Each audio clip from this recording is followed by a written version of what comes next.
To truly understand the magnitude of the subject of Yajuj and Majuj, we must first transport ourselves back to the very origins of their narrative, a story found in the most profound passages of Qur'an. This is not merely a tale of a tribe or a nation. It is a story that bridges the gap between ancient history and the eschatology of the end times.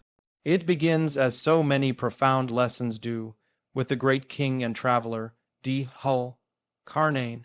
We are told in Surah Al-Kahf that Dhul-Qarnayn traveled until he reached a place between two mountains, a pass where the people there spoke a language he could barely understand. They came to him with a plea that carries with it a sense of desperation and fear that echoes through the centuries. They said, "O Dhul-Qarnayn, indeed Gog and Magog are great corruptors in the land. So may we assign for you an expenditure that you might make between us and them a barrier." Now, pause for a moment and reflect on the description given here. Even in this ancient context, Yajuj and Majuj are defined not by their military strength or their wealth, but by their capacity for fasad for corruption and chaos. They represent an untamed, uncontrollable force of destruction that leaves nothing but ruin in its wake. They were so terrifying to these people that they were willing to give Dhul-Qarnayn all of their wealth, their resources, anything they had, just to be protected from them. But look at the humility and piety of Dhul-Qarnayn. He refused to take any payment. Instead, he relied on the strength that Allah had given him. He asked them to bring him blocks of iron and molten copper. This imagery is vivid and powerful. He didn't just build a wall. He constructed a fortress, a massive dam of iron sheets that were then welded together with molten copper, heated until it was red hot, and poured over the iron to fuse it into an impenetrable barrier. When this barrier was completed, it was said that it was like a rad asterisk, a shiny, smooth obstruction. Dhul-Qarnayn did not attribute this feat to his own engineering or his own power. Rather, he said, "This is a mercy from my Lord, but when the promise of my Lord comes true, he will make it level, and the promise of my Lord is ever true." This is the critical lesson of the historical context. This barrier was never meant to be permanent. It was a physical sign of Allah's power to contain chaos, but it also served as a ticking clock, a reminder that the release of these nations is a matter of when, not if.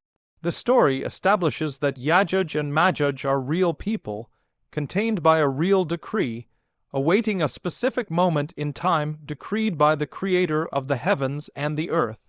It sets the stage for a reality where the corruptors are held back only by the will of Allah, establishing the foundation for the trials that are yet to come.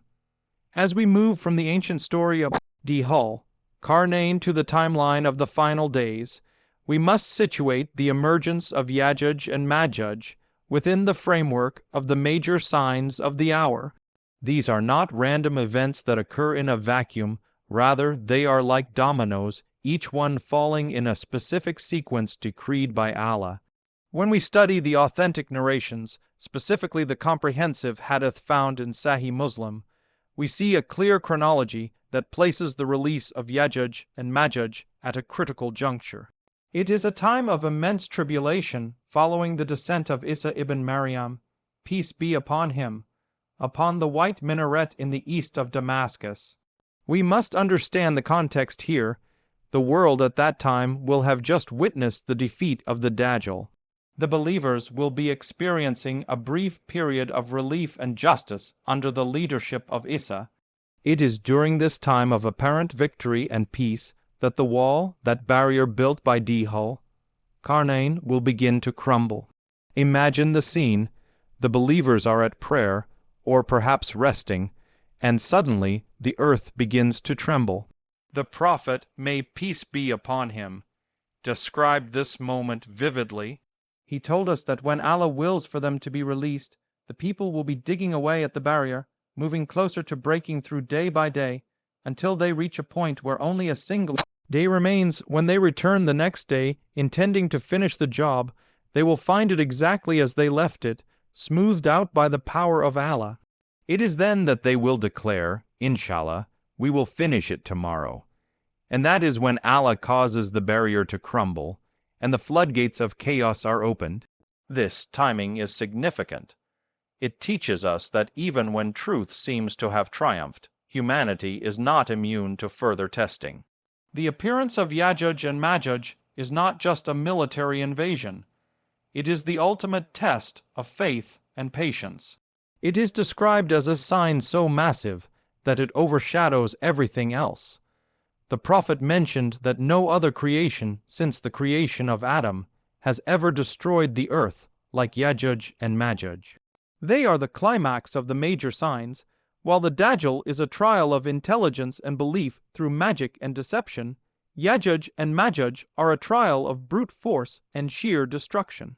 They represent the unchecked corruption that was held back for centuries, now pouring out into the world to consume it. This sign marks the transition from the struggle against ideological falsehood to a struggle against the sheer annihilation of life itself. Now we must attempt to grasp the sheer scale of devastation that Yajuj and Majuj will unleash upon this earth, for the descriptions we find in the Sunnah are not merely figures of speech. They are a terrifying glimpse into a reality of chaos that defies our imagination. We are speaking of a force so overwhelming, so indiscriminate in its violence, that the very mention of their name was enough to make the Prophet Muhammad, peace be upon him, seek refuge in Allah. When they emerge, they will not come as a conventional army seeking territory or political gain. They will come as a consuming wave, swallowing everything in their path, leaving behind nothing but ruin. Consider the specific imagery provided to us in the authentic narrations. It is said that they will sweep through the land with such aggression that they will pass by a lake and drink every single drop of its water until it is dry. Tradition tells us that they will eventually come to the Sea of Galilee or the Lake of Tiberias, and they will drink it dry. Just pause and visualize that. A massive body of water, consumed by a multitude that cannot be quenched. When the last of them passes over the bed of that lake, the one at the very end of the column will turn to those in front and say, "There used to be water here once." This illustrates not just their thirst, but their sheer volume. They will be so numerous that the earth will literally groan under their weight, creaking and cracking because of the masses of people covering its surface. Furthermore, the psychological impact on the believers will be one of absolute despair. We are told that the believers, retreating to their fortifications and even the mountaintops, will feel helpless. The corruption they spread is total. It is a physical manifestation of entropy and destruction. They will shoot arrows into the sky, and Allah will cause these arrows to return to them covered in blood, mocking their arrogance and showing them that even the heavens are not within their reach. This is a people who have been given free rein to test the limits of human endurance. They will ravage the crops, kill the livestock, and leave the world barren. No human army, no matter how advanced, will have the capacity to stand against them. It is a tribulation of such magnitude that it will seem as though hope has been entirely extinguished, a darkness so thick that it prepares the hearts for the final, divine intervention that is to follow. So, where does humanity turn when there is nowhere left to run?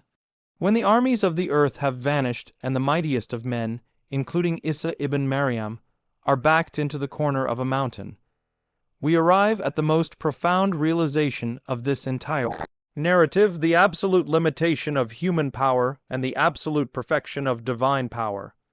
This is the essence of Tawheed, monotheism, in its most practical form.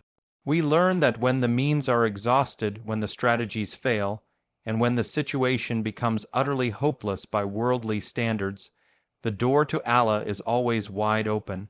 The Prophet, peace be upon him, described this moment with beautiful imagery.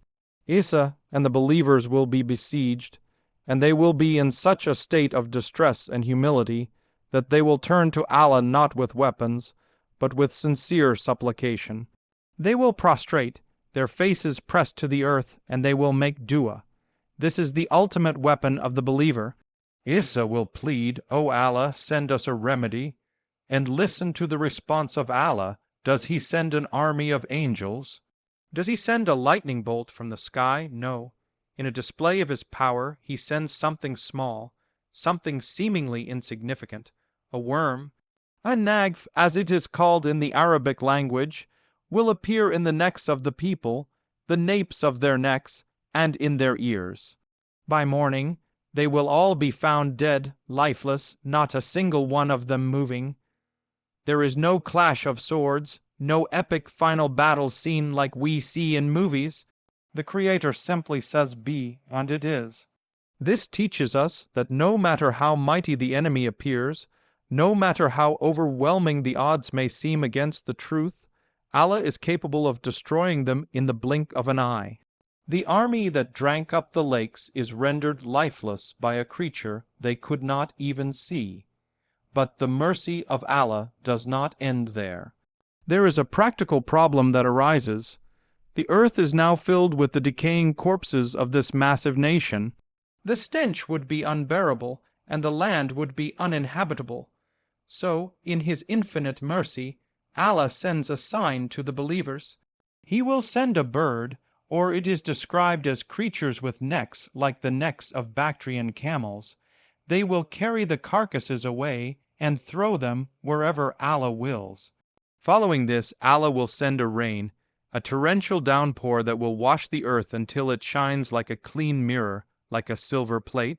The earth will be purified, the foulness is removed, and a new chapter of peace and abundance begins for the remaining believers. This is the ultimate lesson, that after every hardship comes ease, that evil is transient and temporary, while the power and mercy of Allah are eternal.